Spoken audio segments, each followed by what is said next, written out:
Kita lanjut bahas PTTH Dunia Para Dewa episode 163. Oke lah, gak usah banyak mang. Kita langsung masuk aja ke pembahasan.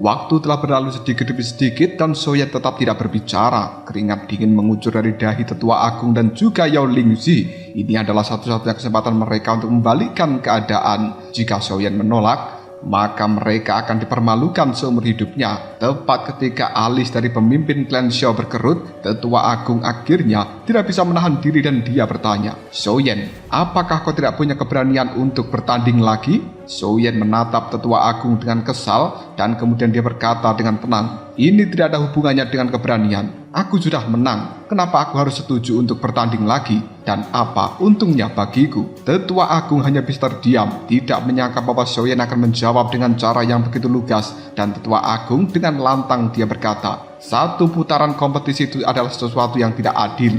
Jika kau tidak menang karena keberuntungan, tapi benar-benar memiliki keterampilan, kenapa kau harus takut akan kompetisi yang lainnya?" Soyen tersenyum. "Apakah aku Soyen menang karena keberuntungan? Sudah jelas bagi semua orang. Dengan wawasan kalian yang sangat tajam, tetua agung, mungkinkah Anda juga masih belum bisa membedakan mana itu keberuntungan dan juga mana kemampuan?" Tetua agung tersedak. "Kau?" Kata-kata Soyen benar-benar memberikan pukulan baginya. Dan Soyen tiba-tiba saja mengubah nada bicaranya. Namun karena Yao Lingzi dan juga tetua agung masih begitu antusias untuk mengundangku bertanding sekali lagi, maka tidak baik bagi aku seorang Soyen untuk menolak tawaran seperti ini. Tetua agung terkejut. "Jadi kau setuju?" Keringat dingin juga telah membasahi telapak tangan Yao Lingzi karena dia tegang. Matanya kemudian tertuju pada Soyen. Soyen sambil tersenyum menimpali. Karena tetua agung dan juga Yao Lingzi bersikeras mengadakan kompetisi tambahan dan secara khusus memilih untuk berkompetisi di dalam aula Wenshin, maka aku kira aku pasti memiliki kepercayaan diri yang cukup besar. Selain pil pembaruan jiwa penentang surga, manfaat apalagi yang akan kudapatkan jika aku setuju dalam pertandingan kali ini? Semua orang tiba-tiba saja menyadari akan keinginan lain dari seorang Soyen. Keheningan panjang dari Soyen bukan karena dia takut bersaing, tapi karena dia tidak menyukai tetua agung yang ingin memerasnya. Semua orang di dalam klan Yao, termasuk pemimpin klan Yao sendiri, menggelengkan kepalanya tanpa daya dan tampaknya Soyen sangat berbakat dalam hal kultivasi dan juga alkemis, tapi dia juga sangat cerdas. Jenny tersenyum. Pria ini benar-benar semakin pintar sekarang. Ekspresi Nan Erming nampak tenang, sementara bayangan ungu pun tak terkecuali. Dia ingin tertawa namun tidak berani. Tetua agung sedikit terkejut. "Lalu apa yang kau ingin pertaruhkan dalam hal ini?" Secercah kegembiraan muncul di wajah Soyen. "Aku ingin teknik Do dan juga formula dari pil obat, inti binatang iblis, atau bahkan 3 keajaiban dunia apapun yang aku dapatkan dan juga dihasilkan oleh tetua agung harus digunakan sebagai pertaruhan ini. Dan aku Soyen pasti akan bisa menyelesaikannya sampai akhir. Dengan status dan juga kedudukan dari tetua agung, kau tidak akan memberikanku barang yang biasa-biasa saja sebagai barang taruhan, bukan?" Wajah tua dari tetua agung seketika langsung menjadi merah. Sambil menatap Soyen dengan seksama, dirinya pun mulai goyah. Semakin tenang Soyen, semakin kurang percaya diri seorang tetua agung dan juga Yao Lingzi. Jika taruhannya terlalu besar dan dia kalah, maka akan menjadi kerugian yang ganda. Dan apabila taruhannya terlalu kecil, maka di manakah tetua agung akan menempatkan harga dirinya itu? Tetua agung berpikir sejenak sebelum akhirnya dia membuat sebuah keputusan. "Jika aku mempertaruhkan pil obat atau sejenisnya, Soyen, kau mungkin tidak terlalu peduli. Tapi bagaimana jika kita bertaruh pada inti binatang iblis, bintang 5 Dodi, atau bahkan bintang 6 Dodi? Adapun teknik daulahinya, formula pil obat dan apapun yang berpotensi meningkatkan kekuatan Soyen, tetua agung mengecualikan untuk semuanya. Oleh karena itu, setelah banyak pertimbangan ia merasa bahwa hanya inti binatang iblis di bintang 5 atau bintang 6 itu cukup pantas dan tidak akan mengurangi statusnya sebagai tetua agung." Begitu tetua agung berbicara, semua orang menatap dirinya dengan ekspresi yang sangat rumit. Dan Soyen hampir tak kuasa menahan tawa. Tetua agung ini sangat licik dan sangat jelas ingin mencoba mengelabuhi Soyen dengan barang-barang yang tampaknya tidak berguna. Soyen melirik pada Zenny dan kemudian dia mengatakan, jika aku tidak memeras orang tua ini yang selalu mengincar diriku, maka aku akan sangat mengecewakan diriku sendiri. Soyen menahan senyuman, lalu dia pun berkata pada tetua agung, inti binatang iblis ya, bagiku itu hanya berguna untuk memurnikan pil obat saja. Dan dengan kejayaan serta kekayaanku saat ini,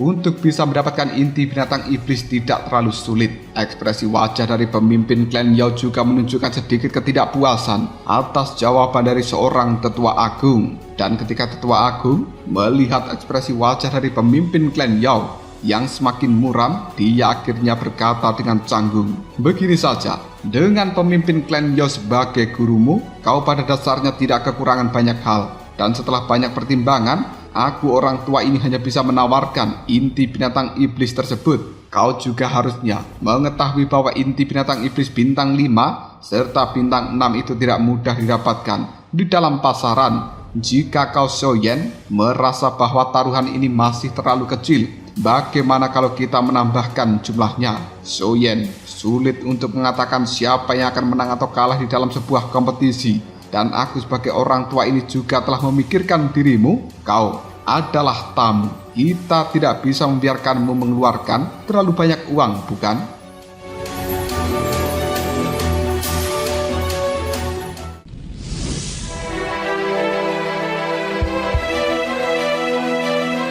Mendengarkan hal seperti ini, ekspresi Soyen menjadi sedikit muram. Dia terdiam dan hati dari tetua agung semakin gelisah. Pemimpin klan Yao mengerutkan keningnya dan kemudian dia akhirnya angkat bicara. Tetua ketiga, aku ingat kau memiliki beberapa resep pil obat dan juga teknik do yang sangat bagus. Karena kompetisi tambahan ini telah diusulkan oleh tetua agung, kenapa tidak menawarkannya sebagai taruhan saja? Soyen pun melirik pada pemimpin klan Yao yang kemudian dia pun mengatakan, kurasa tetua ketiga ini memiliki beberapa kesulitan yang tidak terungkapkan, jadi aku Soyen tidak akan memaksanya. Berapa banyak inti binatang iblis tingkat lanjutan yang telah direncanakan oleh tetua ketiga untuk dipersembahkan padaku? Pemimpin klan Yao terkejut mendengarkan kata-kata dari Soyen dan dia menatap bocah itu dengan penuh pertimbangan. Para penonton juga sangat terkejut. Seperti yang telah diduga oleh semua orang, Soyen bukan dari ras iblis. Jadi meski inti binatang iblis ini sangat bagus, tentu saja itu tidak sepraktis resep pil obat atau bahkan teknik do.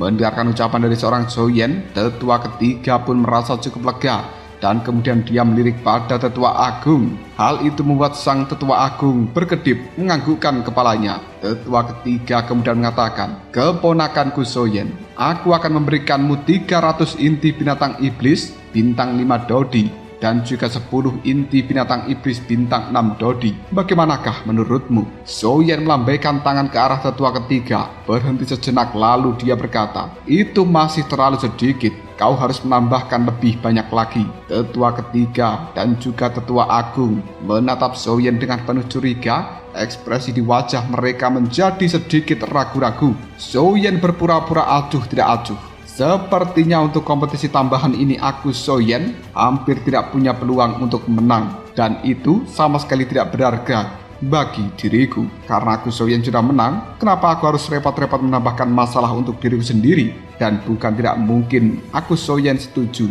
tapi juga tidak tertarik bertaruh dengan hal-hal sepele seperti ini. Lagi pula pertaruhan ini sangat kecil, hadiahnya juga tidak banyak. Siapa yang menang dan siapa yang kalah juga masih belum bisa dipastikan. Jika tetua ketiga dan juga tetua agung takut kalah, kenapa menambah kompetisi seperti ini? Nan Erming dan juga bayangan ungu berusaha menahan tawa mereka di dalam hatinya. Tetua ketiga ketika mendengarkan kata-kata dari seorang Soyen, jika dia tidak menambahkan lebih banyak dari inti binatang iblis, maka Soyen tidak akan menerima kompetisi tambahan. Hal itu membuatnya berpikir, yang kemudian mulai mengatakan di dalam hatinya sendiri, bertanding di dalam aula Wenshin, Yao Lingzi tidak akan benar-benar kalah darimu. Tambahkan saja, aku toh juga tidak akan kalah. Tetua ketiga pada akhirnya tidak ragu-ragu lagi dan dia mengatakan, baiklah jika begitu aku akan memberikanmu 500 inti binatang iblis bintang 5 dodi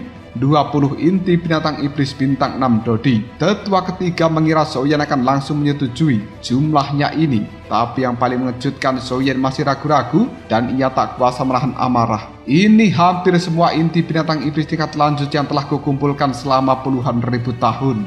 Mendengarkan ucapan dari tetua ketiga tersebut, pandangan mata dari Soyen kemudian melihat pada pemimpin klan Yao, seolah-olah dia dengan enggan menyetujui karena menghormati guru besarnya. Maka dia mengatakan, baiklah, melihat ketulusan dari tetua ketiga, aku Soyen akan dengan penuh hormat menerima tantangan ini. Mendengarkan bahwa Soyen telah setuju, hati dari tetua ketiga merasa cukup lega. Dan kali ini Yao Lingzi hanya bisa mendapatkan sebuah kemenangan, bukan kekalahan. Namun untuk pertama kalinya Yao Lingzi merasakan beban yang begitu berat di dalam hatinya pada saat ini. Dan di sisi lain, Soyen merasa sangat senang. Pemimpin klan Yao menatap Soyen dengan wajah yang tenang dan dia kemudian mengangkat telapak tangannya mengumumkan dengan lantang, jika kalian berdua tidak perlu beristirahat, maka selanjutnya lanjutkan saja kompetisi di dalam aula Wenshin. Setelah beristirahat sejenak, semua orang dipimpin oleh pemimpin klan Yao pun muncul di sebuah bangunan yang besar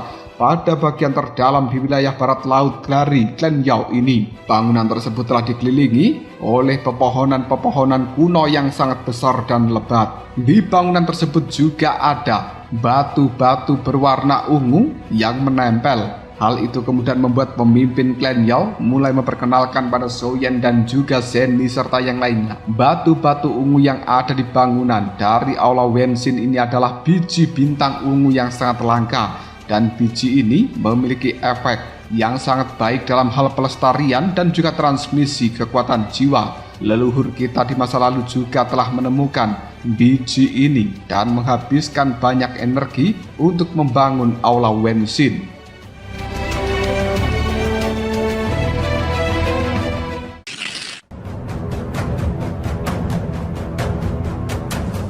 Zenny mendongak untuk bisa membangun aula sebesar dan juga semegah ini menggunakan biji bintang ungu yang sangat langka dan juga eksotis. Leluhur dari klan Yao benar-benar memiliki sebuah prestasi yang luar biasa. Pemimpin klan Yao merasa cukup senang mendapatkan sanjungan dari seorang Zenny, dan detik berikutnya dia menunjuk pada aula besar lalu melanjutkan penjelasannya. Aula Wenshin ini adalah karya kebanggaan dari leluhur klan Yao kita. Kelangsungan hidupnya dari bencana kuno adalah sebuah keberuntungan besar bagi klan Yao ini. Aula ini berisi jejak-jejak jiwa dari para Dodi tingkat lanjutan dari klan Yao kita yang telah dibagi menjadi 3 lapisan berdasarkan tingkat kesulitannya.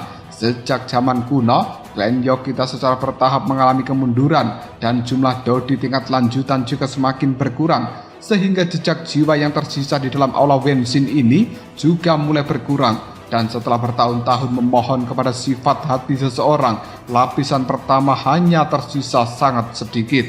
Jejak jiwa di lapisan kedua dari aula Wenshin semuanya telah ditinggalkan oleh 2 orang Dodi bintang 7. Kekuatan jiwa mereka pada dasarnya berada di puncak alam kaisar, dan sebagian kecil berada di tahap Yi, tahap awal dan juga tahap akhir alam kaisar ini. Soyen, dengan kekuatan jiwa yang kau miliki, kau tidak boleh mengaktifkan banyak jejak jiwa sekaligus. Adapun jejak jiwa di dalam lapisan ketiga semuanya telah ditinggalkan oleh seorang Dodi bintang 8, dan juga di atasnya kekuatan jiwa mereka semuanya berada di atas tahap Yi. Jika seseorang dengan kekuatan jiwa yang tidak mencukupi masuk ke bagian ketiga atau lantai ketiga ini dan membiarkan mereka memasuki lautan kesadarannya, apakah mereka akan bisa menjawab pertanyaan dari jejak jiwa ini adalah hal yang sekunder.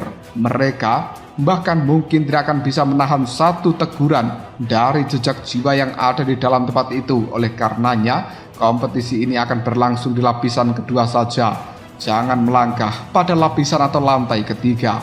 Ingatlah, saat memasuki aula Wenshin ini, kau harus berpegang teguh pada sifat hati dari kalian, dan semua keberuntungan tergantung pada kesempatan. Siapapun yang bisa bertahan lebih lama di dalam akan memenangkan kompetisi ini. Pergilah jika kau sudah siap. Soyen menganggukkan kepalanya dan kemudian Yao Lingzi telah melesat masuk menuju aula Wenxin. Zhou Yan sedikit menangkupkan tinjunya pada pemimpin klan Yao, lalu dia tersenyum tipis pada Zenin, Nan Erming dan juga bayangan ungu. Baru kemudian Zhou Yan masuk ke dalam aula Wenxin tersebut.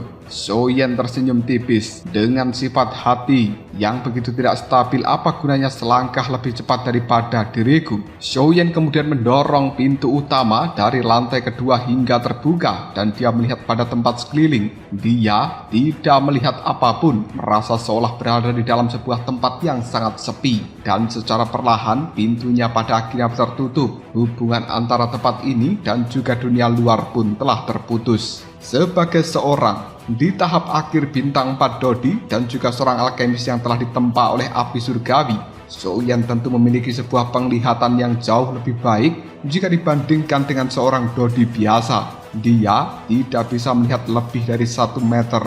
Bagaimana mungkin Zhou Yan tidak merasa khawatir untuk saat ini? Perubahan itu terjadi begitu tiba-tiba sehingga Zhou Yan sama sekali tidak bersiap. Tubuhnya seolah merasa kaku dan Zhou Yan tidak lagi berani bergerak maju. Zhou Yan menduga di dalam hati, apakah ini karena aku belum bisa beradaptasi dengan tempat yang aneh ini? Dia pun kemudian dengan hati-hati menurunkan kaki kanannya, berdiri tanpa bergerak di balik pintu batu dan menunggu dengan tenang. Zhou Yan berpikir bahwa sebagai tanah suci dari klan Yao, aula Wenxin ini akan segera menyala atau akan ada mutiara bercahaya dan benda serupa yang akan membawa kehangatan visual dan juga spiritual, setidaknya membuat seseorang merasa lebih nyaman di tempat yang tidak dikenal ini. Namun setelah beberapa saat, aula Wenxin lantai kedua ini tetap gelap gulita dan juga sunyi. Jantung dari Zhou Yan berdegup dengan kencang. Dia mengangkat alisnya dan kemudian sangat terkejut, merasakan sebuah kegelisahan dan juga kebingungan. Zhou Yan gelengkan kepalanya. Aku benar-benar ragu, apakah ini adalah tanah suci dari klan Yao ataukah tempat pengasingan mereka? Zhou Yan merasa bahwa tempat ini benar-benar sangat aneh dan dia berusaha menghilangkan kegelisahan di dalam hatinya, mengepalkan tinjunya lalu perlahan melepaskan kepalan tinju tersebut. Zhou Yan kemudian berkata pada dirinya sendiri, kemanakah Yao Lingzi pergi? Aku tidak bisa melihatnya. Setelah masuk ke dalam tempat ini, memasuki lantai kedua dari aula Wenxin, Zhou Yan terdiam sesaat lalu dia mengatakan, apakah aku hanya akan membayangkannya saja atau aku memang tidak menyadarinya? Kali ini seluruh aula begitu sunyi. Meskipun dia tidak bisa melihat, namun telinga dari Zhou Yan masih bisa mendengar. Dan Zhou Yan semakin merasa bahwa aula Wenxin ini sangat menyeramkan. Dia tertawa mengejek diri sendiri, lalu dengan hati-hati melangkah sambil mengatakan, aula suci yang telah dibangun oleh leluhur klan Yao dengan seluruh kekuatan klan mereka memang tidak sederhana. Seseorang yang masih hidup bisa menghilang secara misterius di dalamnya.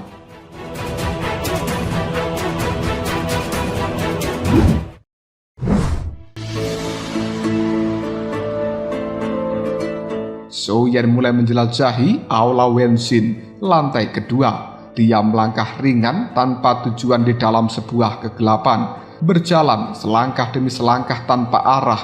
Zhou Yan bisa mendengar detak jantungnya sendiri berdegup untuk kali ini. Hingga akhirnya dia pun mendengarkan seperti suara mendesis aliran sungai dari sebuah pegunungan. Tiba-tiba dia juga merasakan gelombang iritasi, sifat hatinya menjadi gelisah. Zhou Yan tidak tahan lagi. Karena penglihatannya sangat terbatas, dia pun menggunakan kekuatan jiwa untuk mencari sebuah jalan. Begitu kekuatan jiwa melonjak dari dalam lautan kesadaran jiwanya, hal itu menyebar dengan cepat ke seluruh tempat yang gelap gulita ini. Kekuatan jiwa meninggalkan tubuh dari Zhou Yan. Dan kemudian Zhou Yan mengingat sebuah peringatan yang keras dari pemimpin klan Yao pada saat itu. Oh tidak, kakek guru telah mengatakan bahwa mengaktifkan beberapa jejak jiwa sekaligus sama sekali dilarang. Siapa yang tahu berapa banyak jejak jiwa yang tersembunyi di dalam ruangan yang sangat luas ini? Wajah Zhou Yan langsung berubah drastis. Dia pun segera menarik kembali kekuatan jiwa ke dalam tubuhnya. Namun semuanya sudah terlambat. Meskipun reaksi Zhou Yan bisa digambarkan sangatlah cepat dan juga kendalinya atas kekuatan jiwa sangatlah luar biasa.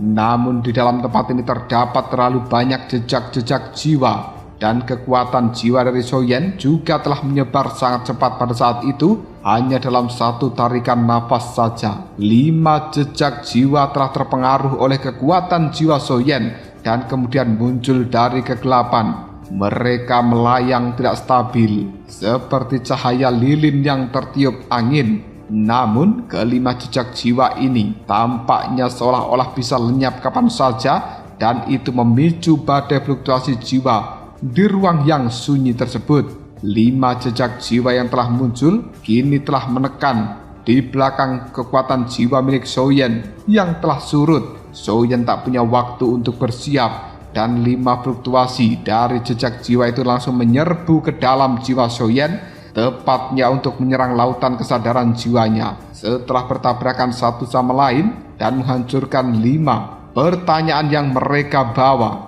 lautan kesadaran Soyen menjadi sebuah kehampaan. Meskipun tidak ada kebingungan dan juga keraguan yang tersisa, namun masih ada fluktuasi jiwa yang sangat dahsyat. Kekuatan jiwa dari salah satu jejak jiwa ini sudah cukup membuat Soyen sangat pusing, apalagi yang dia hadapi bukan hanya 1 tapi 5. Soyen segera berteriak, "Ah!" Dia merasakan sakit di dalam kepalanya, meraung dengan jeritan yang cukup memilukan. Memegang kepalanya dengan kedua telapak tangan, tubuh dari Soyen kejang-kejang saat ini dan dia melompat tinggi, melakukan salto beberapa kali di udara lalu buk, terjatuh dengan keras di tanah. Suara dentuman itu bahkan membuat lantai 2 dari aula Wenshin ini sedikit bergetar.